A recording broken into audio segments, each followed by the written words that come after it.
Assalamualaikum warahmatullahi wabarakatuh. Nama saya Omar Rifki Hadian, NIM A11 2022 14331. Di sini saya akan mempresentasikan hasil dari tugas BK bimbingan karir, itu ini responsi BK yang bertujuan untuk memprediksi secara diagnostik apakah seorang pasien menderita diabetes atau tidak berdasarkan pengukuran diagnostik tertentu dan membandingkan minimal 3 model. Nah, di sini saya akan menjelaskan secara singkat bagian per bagian untuk agar mudah dipahami.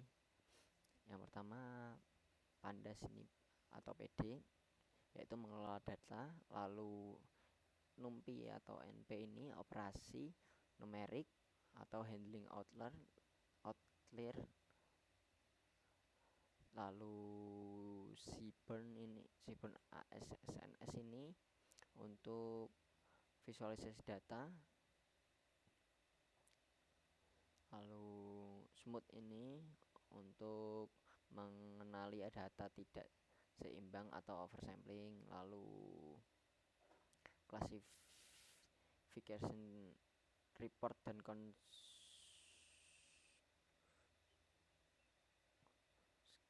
scalar metric ini untuk evaluasi model klasifikasi. Lalu yang from Google Colab, DriveMon dan DFPD Read ini untuk menyambungkan, kalau ini untuk menyambungkan, lalu kalau ini untuk membaca dataset. Lalu di sini ada DF head, DF tile dan juga DF shape. Nah, DF head ini untuk melihat 5 data teratas, DF tile itu untuk melihat 5 data terbawah, lalu shape ini untuk mengetahui jumlah baris dan kolom dataset.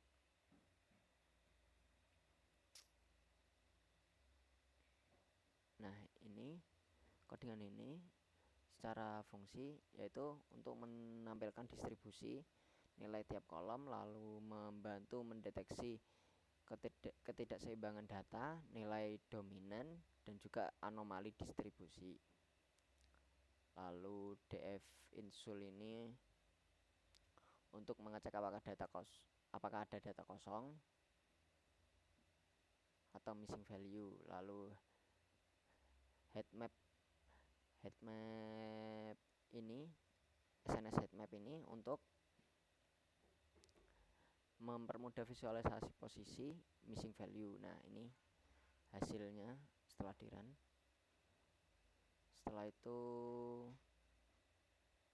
numcalls df select ini untuk menampilkan outlier pada data numerik.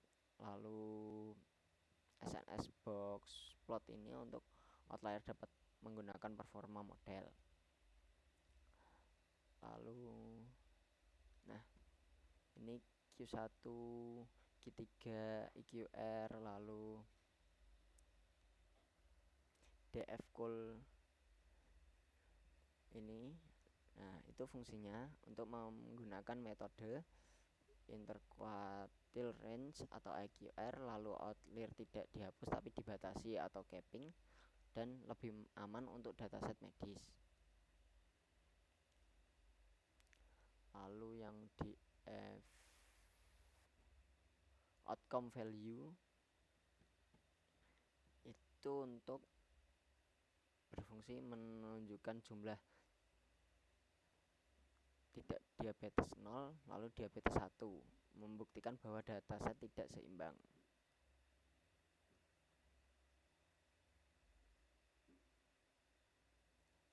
Lalu smooth random ini dan X resample itu bertujuan yaitu kalau yang smooth membuat data sintetis pada kelas minoritas, dan lalu fungsinya juga menyeimbangkan jumlah kelas dan menghindari bias model ke kelas mayoritas. Lalu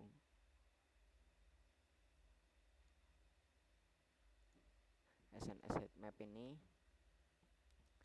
lagi untuk mengetahui hubungan antar fitur, membantu memahami pengaruh fitur terhadap target. Lalu setelah itu train test. Nah, dev column ini untuk mengetahui isi di dalam tersebut itu ada kolom apa aja. Lalu train test. Nah, ini train test. Ini untuk membagi data 80% dan training dan 20% untuk testing. Lalu scaling data. Scaler. Nah, ini fungsinya itu menyamarkan skala fitur wajib untuk SVM dan naif Bayes dan mencegah fitur dengan nilai besar mendominasi. Lalu kenapa memilih random forest? Karena model ini ensemble berbasis decision tree. Terus yang kedua tahan terhadap overfitting. Lalu yang ketiga itu tidak sensitif terhadap scaling. Lalu yang kedua kenapa memilih SVC itu karena cocok untuk data non linear, akurat untuk klasifikasi medis. Nah, yang kedua kenapa memilih naif Bayes?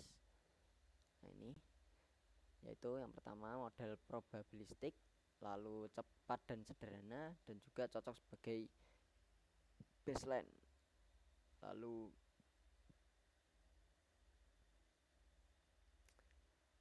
ini berfungsi untuk yang precision itu untuk ketetapan prediksi positif, lalu recall itu untuk kemampuan menangkap kasus positif, lalu F1 score itu untuk keseimbangan precision dan recall, lalu yang confusion metric itu untuk visualisasi kesalahan prediksi.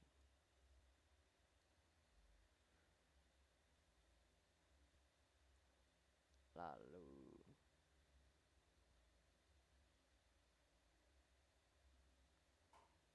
ini data dari hasil dari random forest. Lalu ini hasil dari SVM. Lalu yang ini naif Bayes. Nah,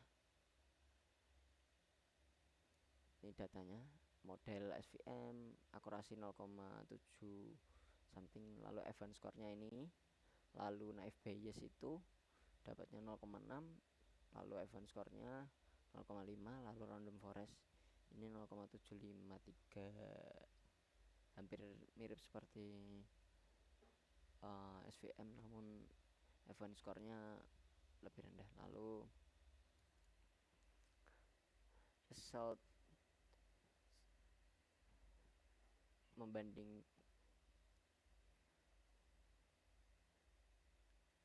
membandingkan result set index per bagian.